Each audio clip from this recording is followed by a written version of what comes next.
After breakfast the following morning I set off for the house of my mother, Catherine. She lived on the well-heeled side of the city. She had clawed a way out of the 80s depression by property development, buying cheap Tyneside flats, doing them up, then reselling them. I respected that. She never remarried. I think her experience with Dad put her off for life. Despite her own lapse from Roman Catholicism, she had always been supportive of my move to the monastery, sensing that the life there was appropriate to the searching soul she had always known. Dad had quickly disabused her of religion.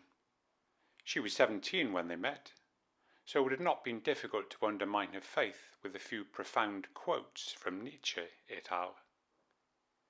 Left to her own devices, she had become a Quaker, but had left some years ago.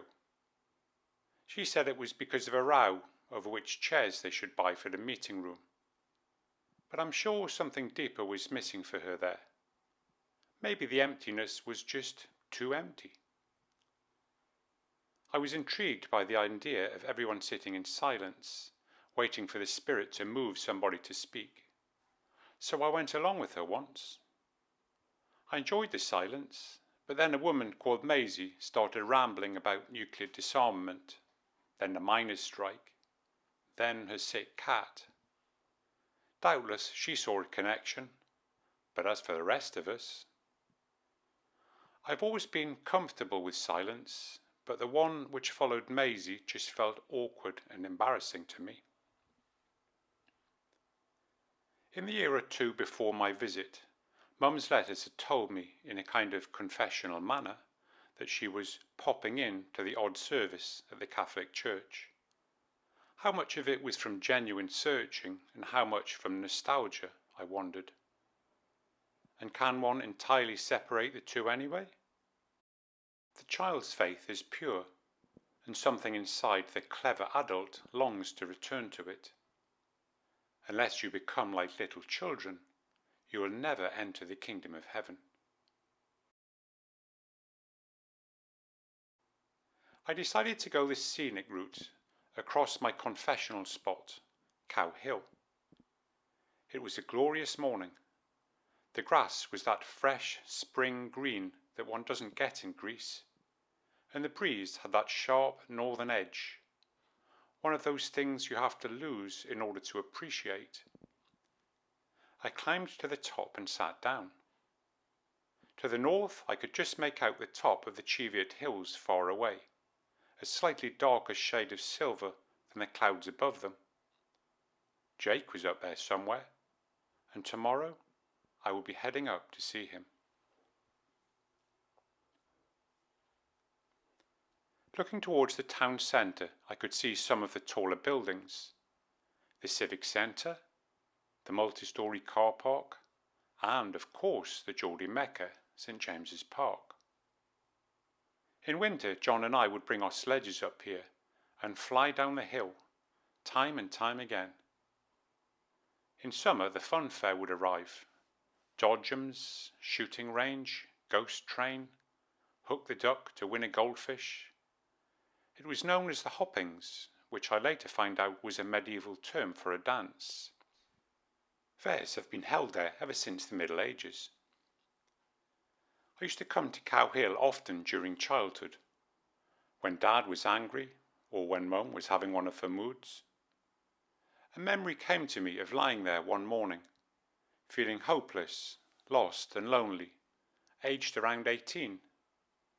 From nowhere I had heard a kind of inner voice telling me to go to Durham Cathedral to visit the tomb of St. Cuthbert.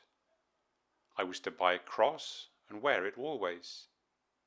This surprised me, as I never had been to church in my life, save from the odd wedding or funeral. The pull was so strong I set off immediately for the railway station and boarded the Durham train. When I got to the cathedral, the crosses had been very expensive. Several weeks' beer money in those days. Looking back, it amazes me that I chose beer over salvation. Lord, forgive us, for we know not what we do. Inevitably, my mind turned again to Tanya. The last time I had been here was the night of our separation. I saw her blood-covered face lying in a ditch, her neck broken. Was the accident my fault? If I'd been any use and treated her properly, we might still be together. I felt sure she would be in God's embrace now. She was certainly a good soul. I cannot think of a kinder one. The perfect lover. Another idol. To think that the other will fulfill you, make you complete. We build the other into someone superhuman, and then we're desolate when they disappoint. Can we do what God does and love people despite their many imperfections? Can we see the image of God in them rather than the wretch? This is what monks strive to do, but surely it is the calling of all people. Another memory came to me. One night the blackness had come upon me especially severely, like a weight on my chest, so heavy I could hardly breathe. I came up the hill for air, around midnight. It was a warm, clear summer night, and I lay gazing at the stars for an hour or so.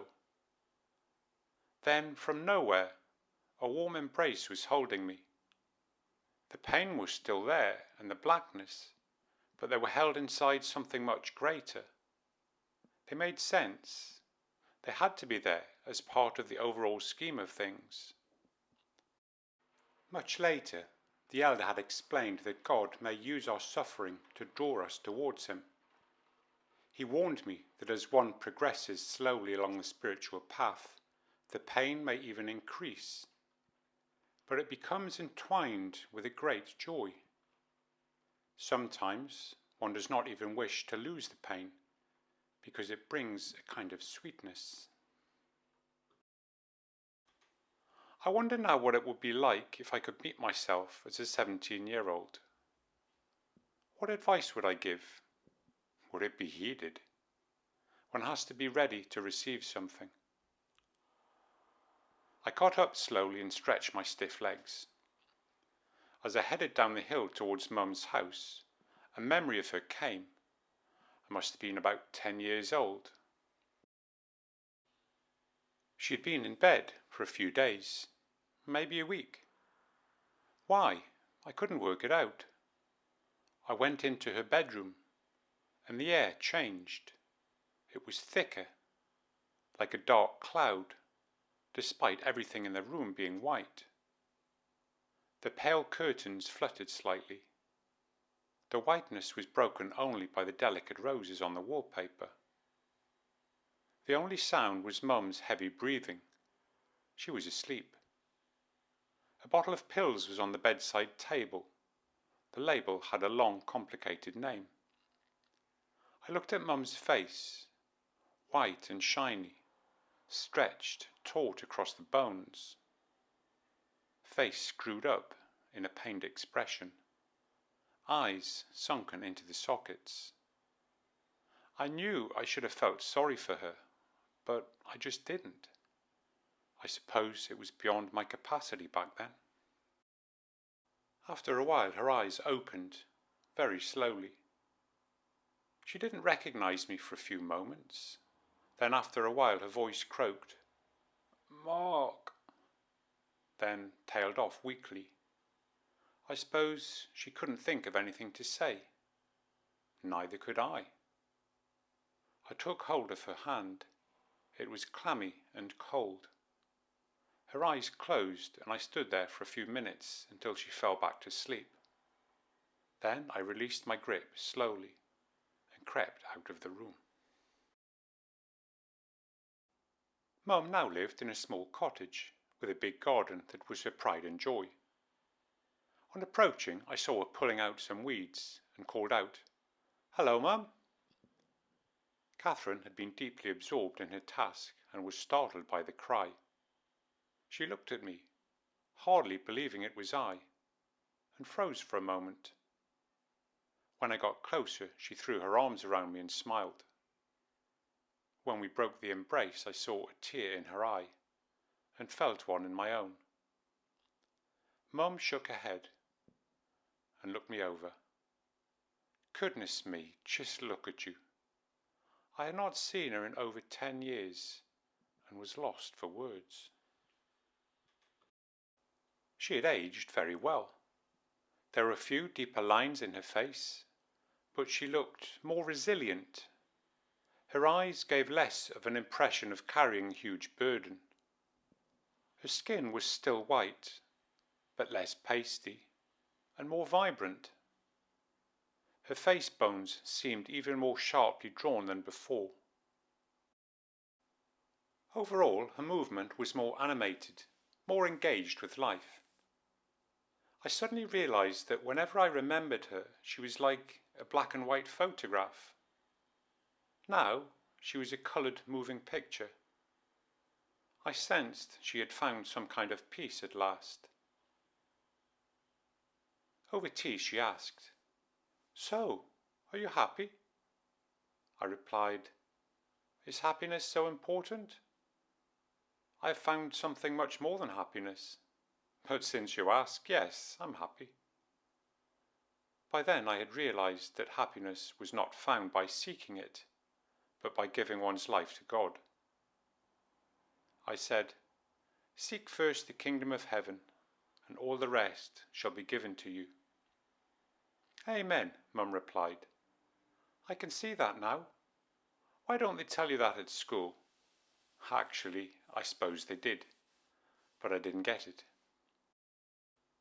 Catherine had gone to a convent school, and I was interested to hear more about her experience there.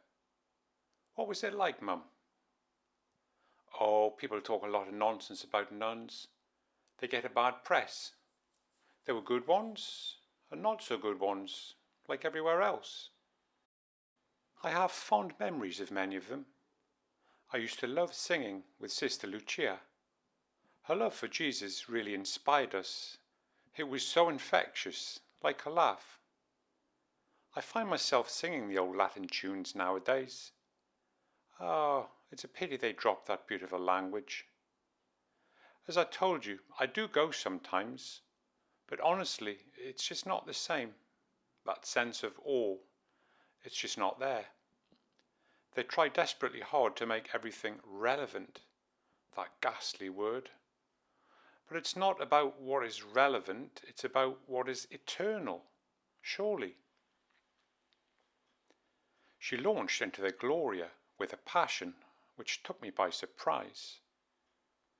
I wondered whether to ask the next question. It was a bit direct. But if not now, then when? I asked myself how many more times I would see her in this life. "Why don't you take confession and receive Holy Communion, Mum?" She was silent for some time. Then, maybe it's not that simple." "Maybe it is. Do you want to find God or not?" Again, a pause. Maybe I need time. I think God is patient." "Ha! Let's hope so, for all our sakes," I laughed. Mum gave a soft smile and looked down, indicating that she did not wish to pursue the matter. After a minute she looked up. "I do miss you, Mark, but you are always with me." She looked over to a photograph of me in graduation robes and continued, "Sometimes I get goosebumps, like you're praying for me. I wondered what more evidence she would need to return to the church, but didn't want to labour the point. She continued, I wish I'd been able to do more for you as a child. It was a difficult time. I used to feel bad that you went to such a horrible school. I wanted to send you private. No, I wouldn't change a thing, Mum. My life has led me to God. What more can anyone ask? It was very difficult for you, bringing us up more or less by yourself. You did the best you could. I wished I had done more for you. I was very selfish. We both laughed. You seem to have found some kind of peace now, Mum. Yes. Things turned out all right in the end. I have lovely friends. I love the cottage. I spend hours in the garden. I'm most happy there. You know, if I ever feel close to God, it's in the garden. I couldn't resist a quote. Then Adam and Eve heard the sound of the Lord God as he walked in the garden in the cool of day. Ha! Just watch out for the snake, Mum. It's a bit late for that warning, I'm afraid. After a pause, she continued. I used to want a husband, but now I think it would disturb my peace and quiet, him crashing around the place, making a mess. There was someone, a while ago, but somehow it was all too much. I hesitated, and he got tired of waiting. It's probably for the best. After dinner, we spent the evening looking over the old photos, laughing and crying. Me, aged about 5, driving my toy white sports car. Me as a one-man band. John and I buried up to our necks in sand at Filey. Us playing secret agents with our guns. Young faces frozen in time. What would they make of how things had turned out? Could they even begin to grasp it? Mum pulled out another album and showed some photos of John and his family in New Zealand. My brother went there aged 18 to work on a building site and had somehow worked his way up to being a property developer. They seemed to be enjoying life out there. A large detached house, holidays in the mountains, scuba diving. Mum was obviously very proud of John's achievements. She talked fondly of her 3 grandchildren. John is very busy, but they always make sure to come over every year in our summer, which is their winter. I'm sorry I'll miss them on this visit, Mum. Yes, it would have been nice to see you all together. You haven't seen John's children since they were tiny. Yes, it seems an infinite way back to when we were at that age. One life is enough, isn't it, Mum? She smiled. I certainly wouldn't want to go through it all again. You've not had an easy life, have you? What was it like after you and Dad split up? Yes, it was not easy. I left home at 16 to escape the misery there, but ended up in an even worse pit. Your father was not an easy man to live with. He was always so angry. I could never quite work out why. I remember once I burnt his dinner. I was holding you as a baby in my arms. He physically lifted us up and threw us out of the house. I took you to my mother's house. He came round the next day to apologise. His moods got worse and worse. I used to dread him coming home from work. Then, one day, I found myself shaking and decided we could not go on like this. We had baby John by then. I packed a couple of suitcases and took a taxi to my mother's. We stayed there for a month or 2 until I got a flat. You remember the place? I do. I remember playing secret agents in the basement. We sat in thoughtful silence for a while. Eventually Mum smiled. Seems like another life. You've done really well for yourself, Mum. I admire that, despite everything. Thank you, Mark.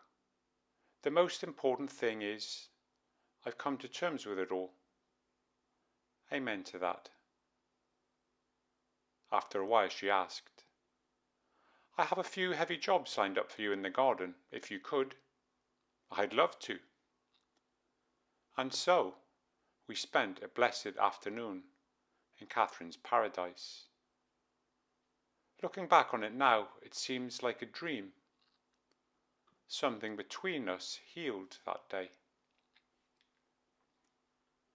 After digging out a stubborn Leylandii stump so Mum could expand her border, I sat down for a breather. She brought us a pot of Earl Grey tea and some shortbread, and sat down next to me on the old wrought iron bench. She had brought it many years before at a junkyard. It had seemed such an extravagance in those hard times, and Mum had agonised over it. I think for me it marked a turning point when we were no longer officially poor. Mum started. I don't know why you were bothering to go and see that, Jake. I suppose I'm being a bit judgmental, but he was always a waster as far as I could make out. Did he ever do an honest day's work in his life? I guess not. Bit of window cleaning for cash, no questions asked.